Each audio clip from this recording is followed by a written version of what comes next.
encontro que quem providenciou, quem preparou, quem trouxe a possibilidade foram amigos.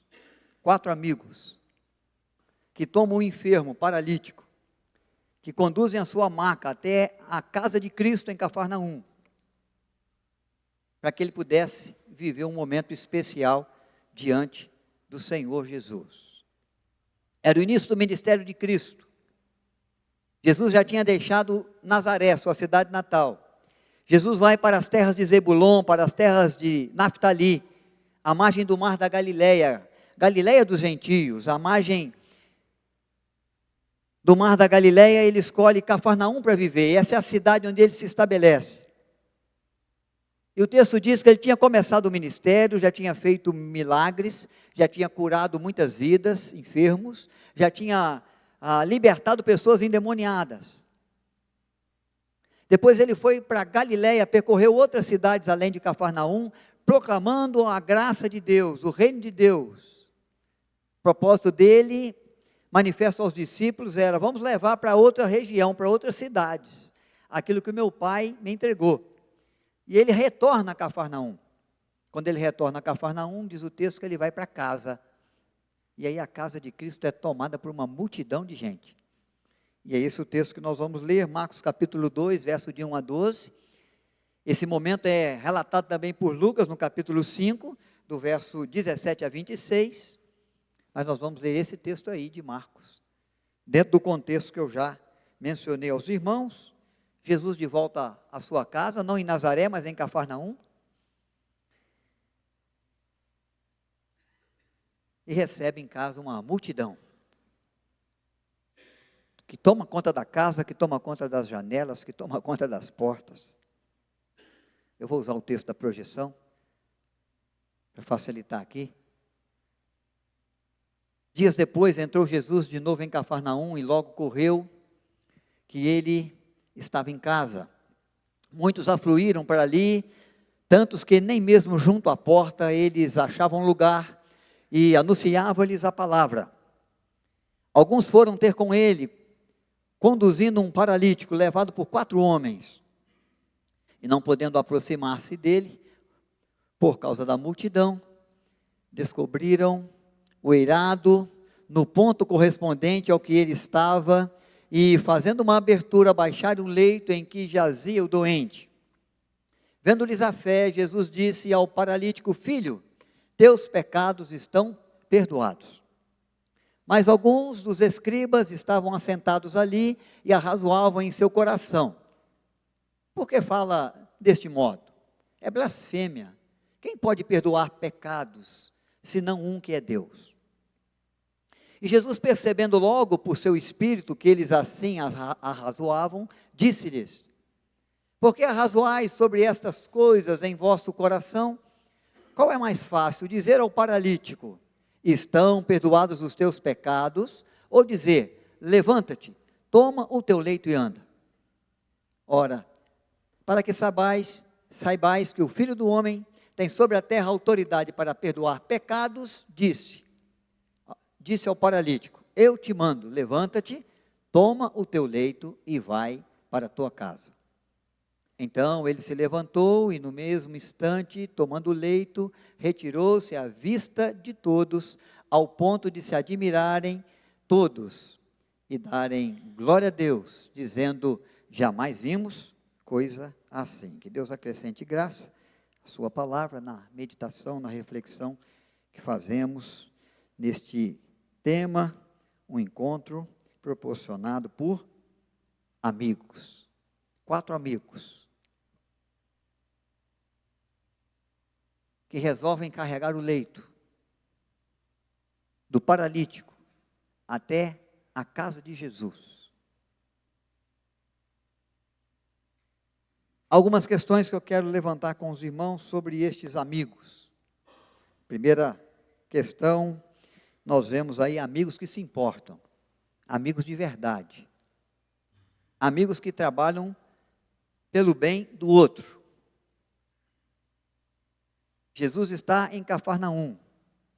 A notícia dos seus milagres, da cura de enfermos, já chegou até os seus ouvidos. há muitos ensinos, há muitas ações e há muitas pessoas interessadas em estarem com Jesus. Esses amigos se lembram do paralítico.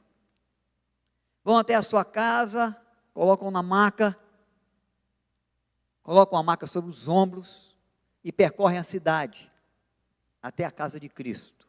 Fizeram isso porque se importam. Poderiam não fazer. Poderiam ir até Jesus. Poderiam, quem sabe, convidar Jesus para ir até a casa do amigo. Quem sabe ele os ouviria. Como ouviu em outros casos, onde ele foi procurado para ir à casa de alguém curar enfermos, abençoar famílias, com a sua presença, com o seu poder, com a sua compaixão, com o seu amor. Mas preferem tomar o leito, tomar o peso, colocar nos ombros, percorrer a cidade, porque se importam com a dor que o amigo sentia, se importam com as limitações que ele vivia, se importa. Quando de repente poderiam ter a notícia de que essa paralisia não tem jeito, não tem resultado, não tem saída clinicamente. Tudo já foi tentado, todos os exames já foram feitos, caminhos já foram percorridos e nada. Segue o amigo sem andar.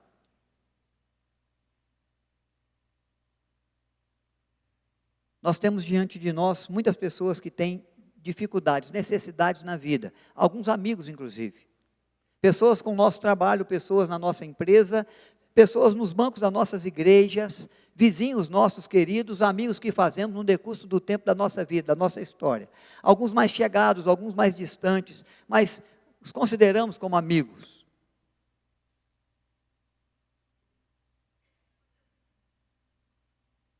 Todo mundo vive as suas necessidades, acho que todo mundo aqui tem algo em especial para pedir, tem uma necessidade que o preocupa, que o incomoda, que ele gostaria de ser resolvido, suprido, alguma preocupação que ele ou ela gostaria que acabasse, há uma aflição, há uma ansiedade. Todos nós temos amigos, e todos os amigos passam por tempos difíceis, por lágrimas no rosto, por necessidades como esse, paralítico. Mas às vezes nem sempre a gente se importa. Estamos muito envolvidos com as nossas agendas, com o nosso trabalho, com aquilo que é importante para nós, com aquilo que precisamos fazer, com aquilo que queremos e precisamos obter, porque também vivemos necessidades. Quem sabe não temos o cuidado, não temos o interesse, não nos importamos de apresentar essas pessoas a Cristo, levá-las até Jesus, ao seu amor, à sua compaixão, ao seu perdão, ao seu poder, à sua graça, à sua misericórdia. É preciso se importar. Amigos que se importam. Amigos que vencem obstáculos, eles botam no ombro, tem um peso para carregar. E o peso é assim, você começa carregando 15 quilos, quando você vai estendendo a caminhada, aquilo vai se transformando em 30, em 45, em 60, porque você vai cansando, o ombro vai doendo, e a coisa vai ficando difícil de carregar. O peso, que quem sabe eles não tinham calculado muito bem, pela distância, mas eles pegam, eles levam e eles vencem o obstáculo, quem sabe, da dor, do cansaço. Chegam diante da casa, eles encontram um outro obstáculo, a casa está cheia, ninguém arreda o pé, ninguém abre caminho, não importa se eles estão carregando peso, não importa se eles estão levando ao enfermo. Quando a gente vê o som de uma ambulância no trânsito, mesmo em São Paulo, que é bem carregado, né? De carro, a gente já vai abrindo caminho, vai apertando um carro no outro, para ver se consegue abrir caminho para aquele que leva o doente, o enfermo. Tentamos ser misericordiosos. Pensamos, alguém que está em dor, em sofrimento, é alguém que precisa ser socorrido. Mas quando eles chegam com o enfermo na casa, ninguém abre um caminho. A porta está tomada de gente, a casa está tomada de gente, as janelas estão tomadas de gente. Gente que foi para ouvir, diz o texto, que foram para a casa de Jesus para ouvir os seus ensinos. O propósito dessa multidão é boa. O propósito dessa multidão é aprender, é crescer. Quem não gostaria de ouvir o ensino de Cristo? Se nós nos agraciamos, às vezes, com o ensino dos irmãos, no compartilhar da palavra aqui, se achamos maravilhoso, se ficamos, às vezes, alguns minutos e até horas, ouvindo um bom discurso, uma boa palavra da parte de Deus para nós, quanto mais aqueles que estão na casa de Cristo ouvindo o próprio Mestre. Jesus é aquele que as pessoas ouviam por horas, não se cansavam, não sentiam fome. Por isso que o sermão dele lá, naquele monte, naquela montanha, levou tanto tempo, e o pessoal não arredou o pé nem para comer. E aí os discípulos falaram, é melhor despedir a multidão. Há muito tempo falando. O pessoal não tem o que comer. Nós vamos ter que dar comida para essa gente toda. Discurso maravilhoso de Cristo. Há uma multidão aí interessada em se enriquecer pelo ensino de Cristo, em receber a instrução que Jesus de Nazaré estava passando. Mas é uma multidão que não abre caminho, que não vem de lugar.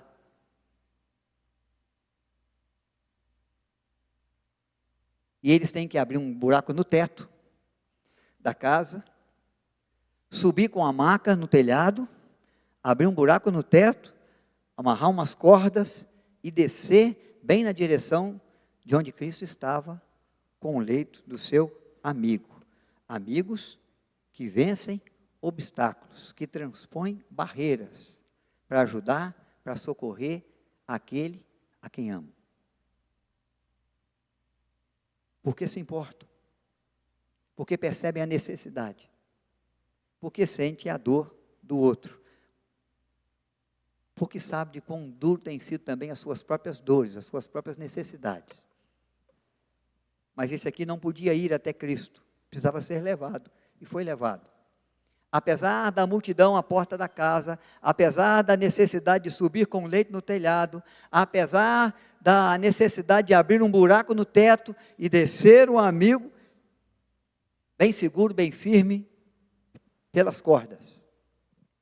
Amigos que se importam, amigos que vencem obstáculos, amigos que quebram barreiras.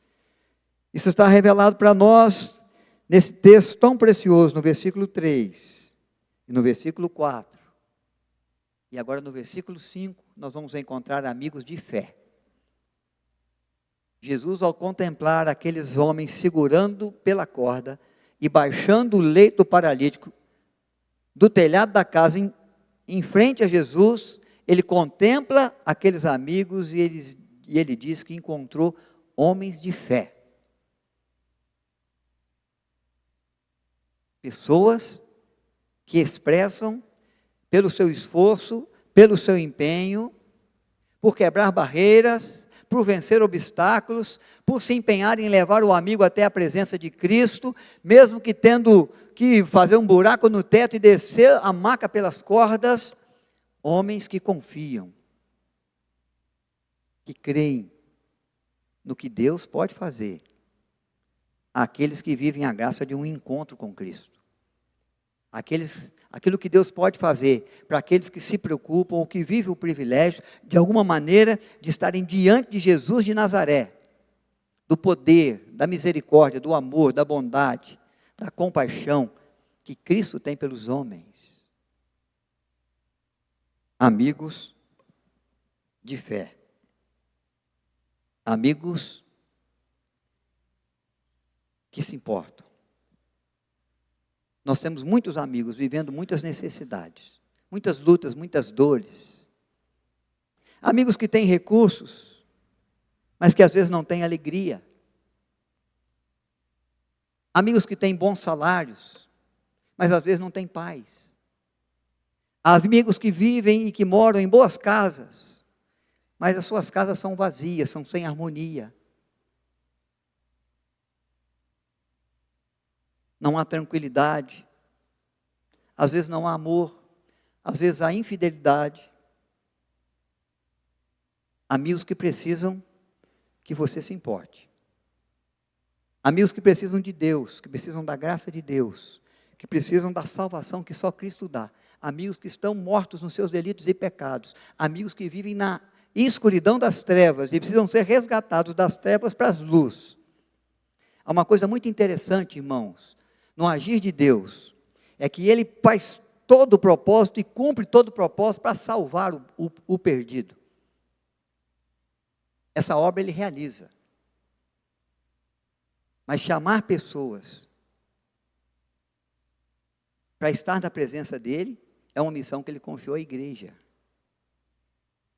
E de fazer discípulos de todas as nações. Eu não salvo ninguém. Não tenho esse poder. Quem salva é só Jesus. Eu não tenho um plano, um ritual, que possa conceder perdão de pecado para alguém. Como nós vimos nesse texto, quem perdoa pecado, senão Deus? Só Deus, em Cristo, por compaixão e graça, por misericórdia, pagando o alto preço da nossa culpa na cruz. É assim que Ele nos purifica de todo pecado. Mas Ele me deu o privilégio de poder ser a ponte que traz pessoas à sua presença, que promove o encontro que muitas pessoas precisam viver com o Salvador, com o Senhor da vida, com Deus de toda graça e bondade. Amigos que se importem, amigos que possam vencer os obstáculos, amigos em tantos lugares, que fizemos em tantos ambientes, que estão perdidos, precisam ser levados à presença de Jesus.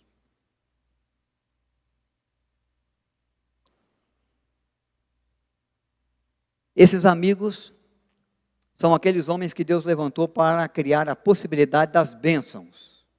Amigos que possibilitam as bênçãos. Estão levando para o homem ser curado. Acreditam que essa é a maior necessidade que ele tem, a cura física. Por isso levam um amigo e o apresentam diante de Cristo. Quando o Senhor contempla no coração a fé, Jesus faz, primeiro, aquilo que a pessoa mais precisa. O Senhor perdoa pecados.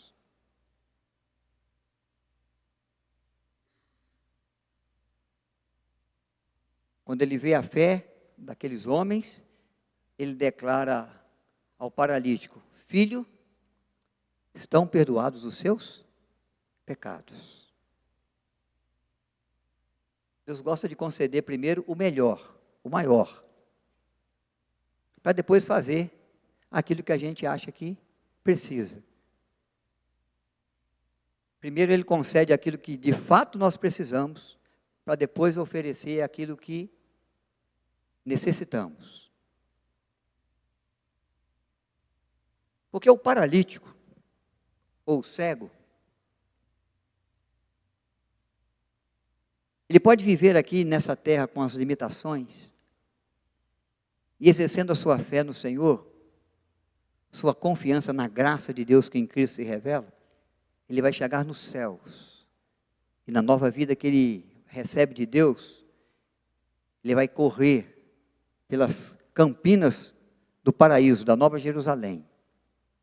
Ele vai enxergar toda a beleza que há no novo céu, na nova terra, que o Senhor prepara para aqueles que o amam.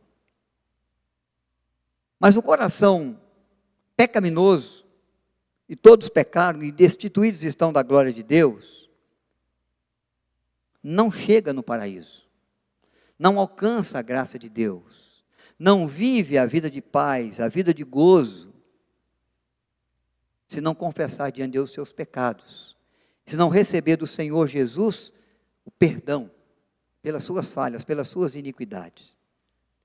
É o perdido que carece da graça de Deus, e todo cidadão é perdido, porque todos pecaram, e destituídos estávamos da glória de Deus, mas Deus, sendo rico em misericórdia,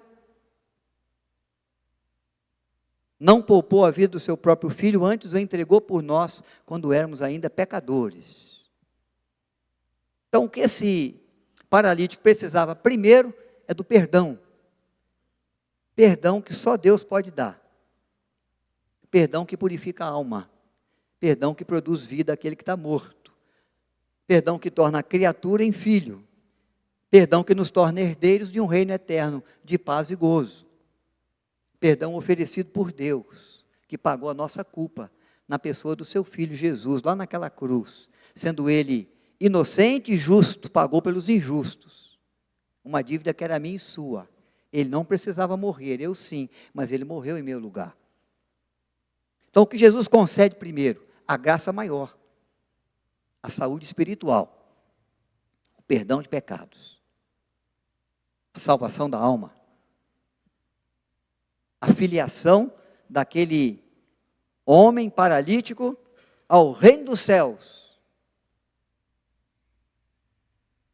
A bênção maior, concedida porque os amigos se importaram, porque eles romperam barreiras, porque eles expressaram fé.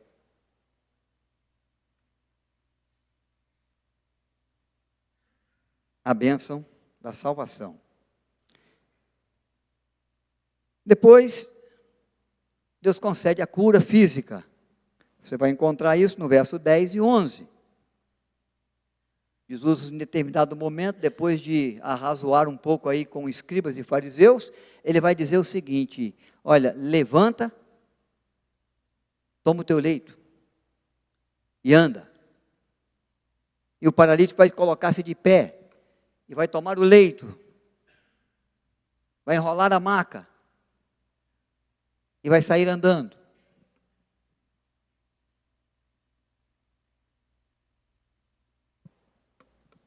O Senhor concedendo bênçãos, cuidado, carinho, dentro da necessidade, também física, do viver nesse mundo, que este paralítico necessitava e que eu e que você e que tantos que estão à nossa volta precisam, porque todos vivem o quê? Necessidades.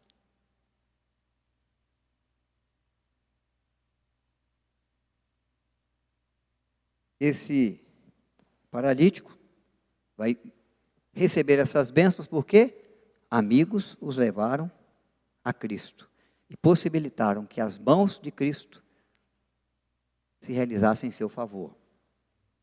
Quando eu penso nesse texto, eu lembro de outros textos, onde dificuldades também foram encontradas, onde uma multidão também existia, não para abrir caminho, mas para fechar portas.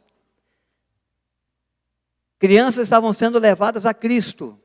O propósito é que Cristo a tomasse nos braços e as abençoasse. E diz o texto bíblico que alguns dos discípulos estavam impedindo essas crianças de irem a Jesus. E Jesus vai ter que dizer: deixai vir a mim os pequeninos, dos tais é o reino dos céus. E ele vai tomar as crianças nos braços, e ele vai abençoar os pequeninos. Discípulos,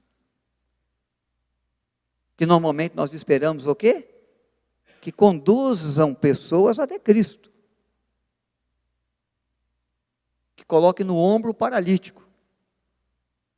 Que, se preciso, escale uma parede e um telhado. E abra um buraco.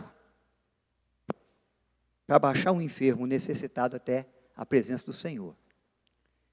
Discípulos, que Jesus esperava que fizesse um cordão de isolamento, para as crianças terem acesso, para chegarem até o Mestre, furando a multidão, com segurança e tranquilidade. São aqueles que se colocam às portas, e às janelas, e que querem receber os ensinos, mas que não querem abrir o caminho. Nos faz lembrar de Bartimeu, cego mendigo, que à beira da cidade de Jericó, ouvindo o tropel da multidão, começou a clamar: Jesus, filho de Davi, tem misericórdia de mim. E a multidão, aqueles que estavam mais próximos na multidão, próximos a Bartimeu, disseram: olha, vim aqui, vou te pegar pela mão, vou te levar até o mestre. Eu sei que você é cego, você não consegue ver, não consegue enxergar. Eu vou identificar ele para você na multidão, eu vou te ajudar. Nada disso. Chegaram perto do cego dizendo: cala-te, não clame, pressionando o cego a se calar. E quanto mais eles pediam que ele se calasse, mais ele gritava, mais alto ele gritava: Jesus, filho de Davi, tem misericórdia de mim. E Jesus é quem abriu o caminho, dizendo aos discípulos: vai buscar o homem. Eu sei que Jesus está ensinando os discípulos a serem bons discípulos, mas quem sabe ele já esperasse a partir do primeiro grito que algum discípulo tivesse a iniciativa de ir até o cego, de tomá-lo pela mão e de trazer e dizer para Jesus: esse que clamava, Senhor, é esse aqui, já trouxe, já está aqui. Primeiro obstáculo, porque não se importavam.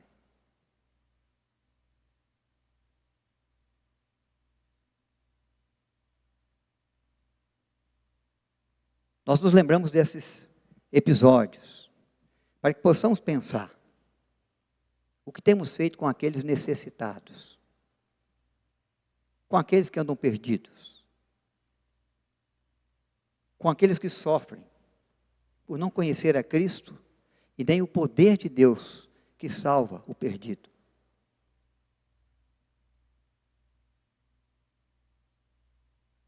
Às vezes nós somos aqueles que fechamos as portas. Estamos buscando a coisa certa, o ensino. Estamos nos ajuntando para adorar. Estamos querendo aprender. Mas esquecemos da nossa principal missão: fazer discípulos. Trazer pessoas aos pés de Jesus. Pensamos no nosso conforto. Pensamos na nossa agenda. Pensamos nas nossas lutas, nas nossas preocupações. Pensamos naquilo que é do nosso interesse. E nos esquecemos do que é interesse de Deus com a nossa vida. Na única missão que Ele nos confiou. Esses amigos possibilitam aquele paralítico de estar diante de Cristo. Dão para ele uma chance que ele não tinha, uma oportunidade que ele não viveria. Porque ele não poderia ir até lá. Mas eles o levaram.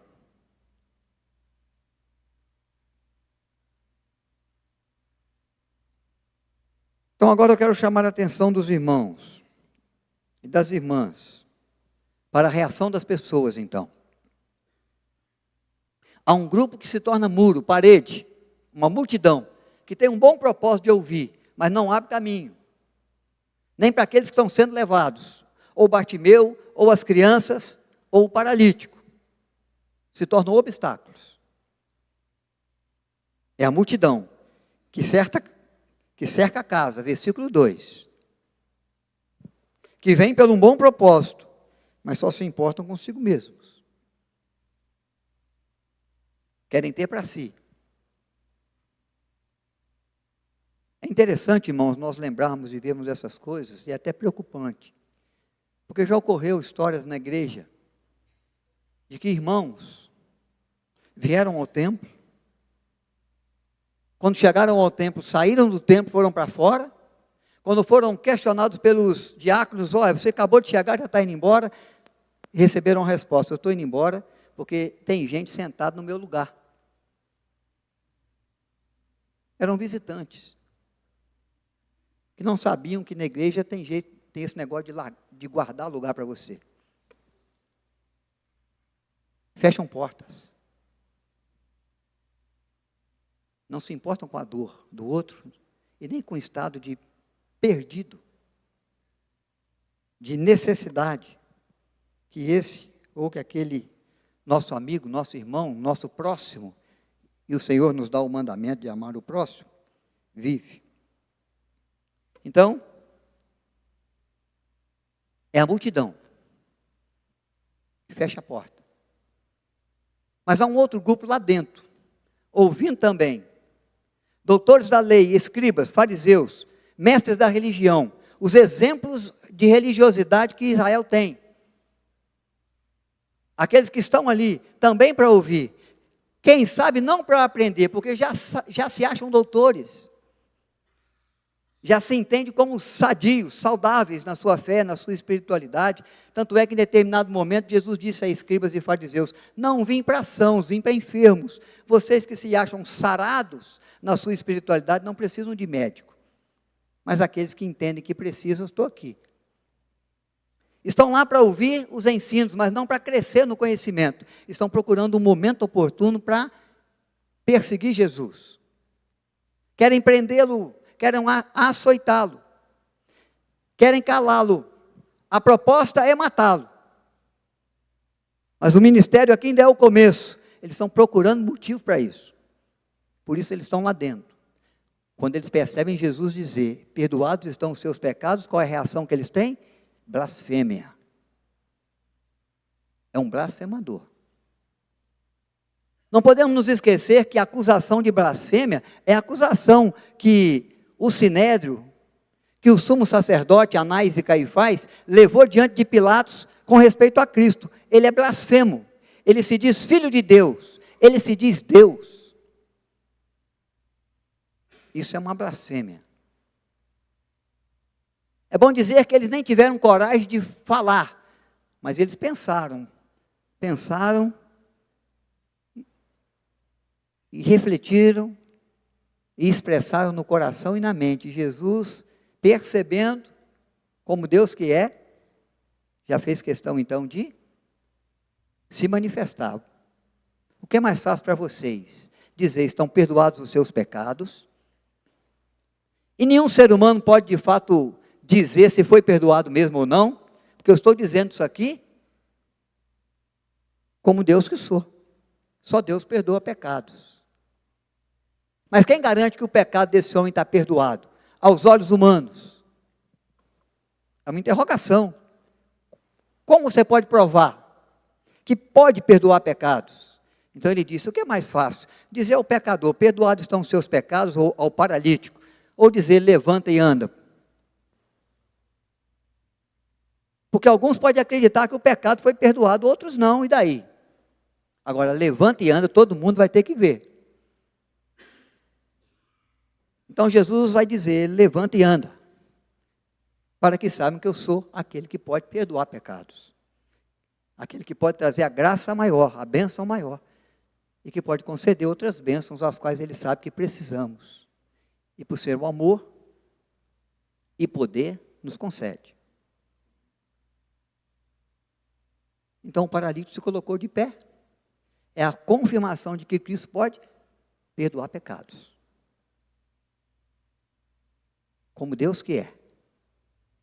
E como aquele que pagou a culpa, o preço do nosso pecado na cruz. Mas esse grupo é o grupo dos críticos. Às vezes nós não encontramos apenas quem fecha a porta, nós encontramos quem critica só. Quem está ali para apontar algum erro, algum defeito, para fazer alguma crítica. Para encontrar um momento oportuno para desacreditá-lo, para desacreditar o evangelho, para desacreditar o trabalho, para desacreditar a proposta de fazer discípulo, para desacreditar aqueles que têm se levantado como discípulos de Cristo, para abrir o caminho e não para fechar, para carregar a maca, para vencer os obstáculos. Escribas e fariseus, os mestres da religião, aqueles de quem se esperava o melhor exemplo, é aqueles que são apenas críticos.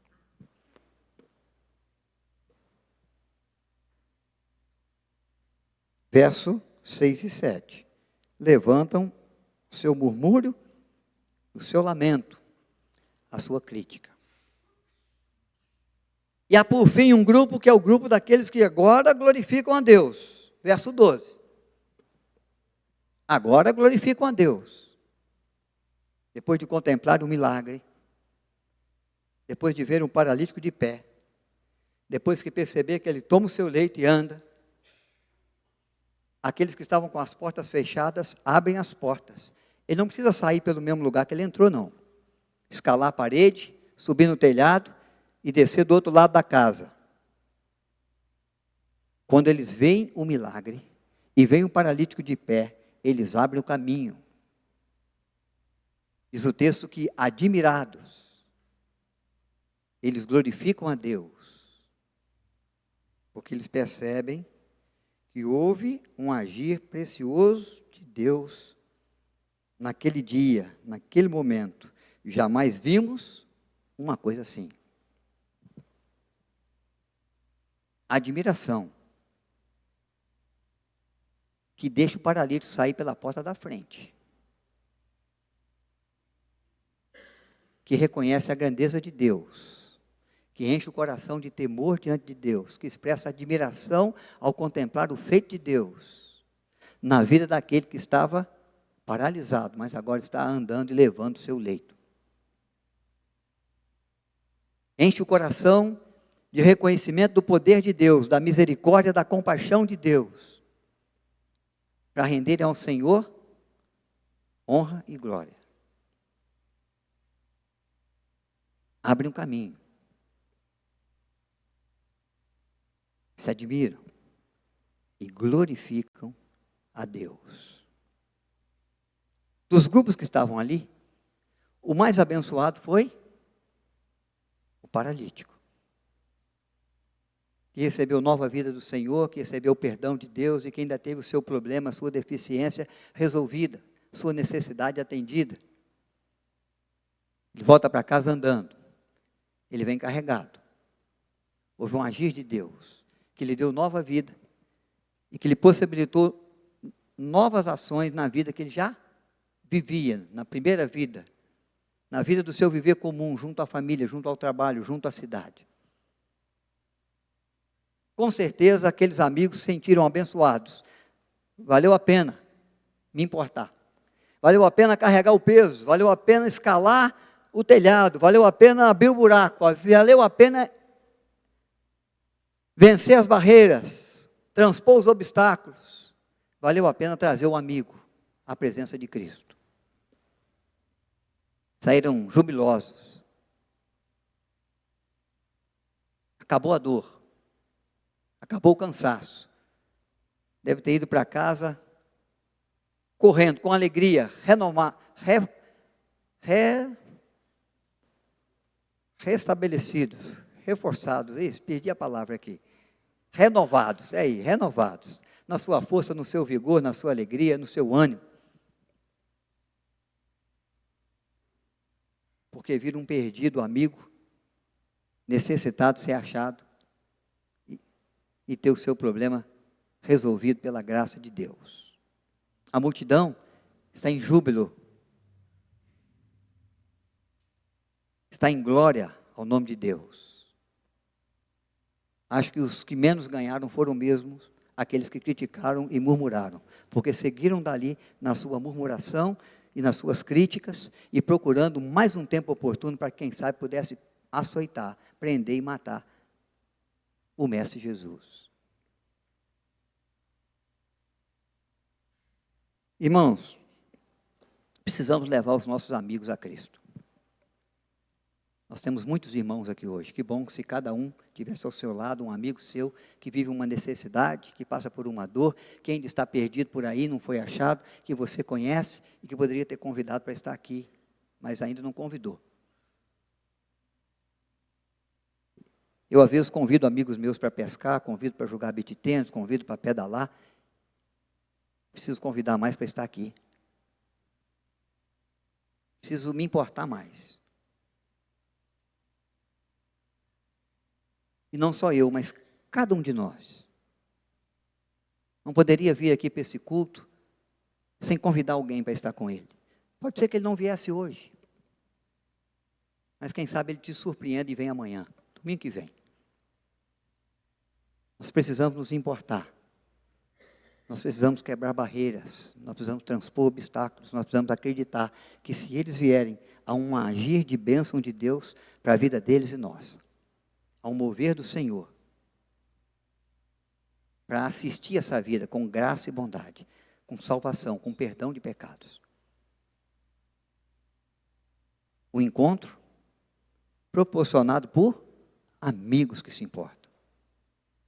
Deus tem nos dado muitos amigos e amigas. Começar pela nossa casa.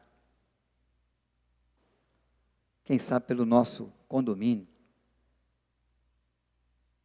E nos empenhamos a levá-los a Cristo, aos pés de Cristo.